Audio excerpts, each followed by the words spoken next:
નમસ્કાર, હું doctor Jatin Vadodariya, senior joint replacement surgeon અમદાવાદથી બોલું છું.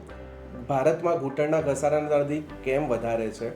તો મારા અનુભવ પ્રમાણે મારી ઓપીડીમાં રોજ 60 વર્ષથી વધારેના વૃદ્ધ વ્યક્તિ અને 40 વર્ષથી નીચેના યુવાન વ્યક્તિઓ પણ ઘૂંટણના ઘસારાની તકલીફ સાથે આવે છે.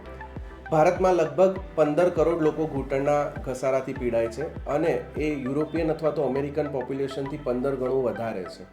તો એના મુખ્યત્વે 3 કારણ છે. પહેલું, આપણી પરંપરાગત લાઈફસ્ટાઈલ. આપણે નીચે બેસીને પલાઠી વાળીને કામ કરીએ છીએ, પલાઠી વાળીને જમીએ છીએ, ઇન્ડિયન ટોયલેટ યુઝ કરીએ છીએ જેમાં ઉભડક પગે બેસવામાં આવે છે અને નીચે બેસીને વધારે પડતા કામ કરવાથી બધો જ ભાર ઘૂંટણ પર પડતો હોય છે.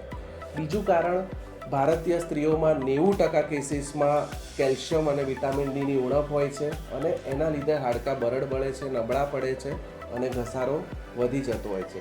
અને ત્રીજું મોસ્ટ કોમન કારણ છે વજન વધારે હોવું. વજન વધારે હોવાથી બધો જ લોડ ઘૂંટણ પર પડે છે અને ઘૂંટણ ઘસાઈ જાય છે.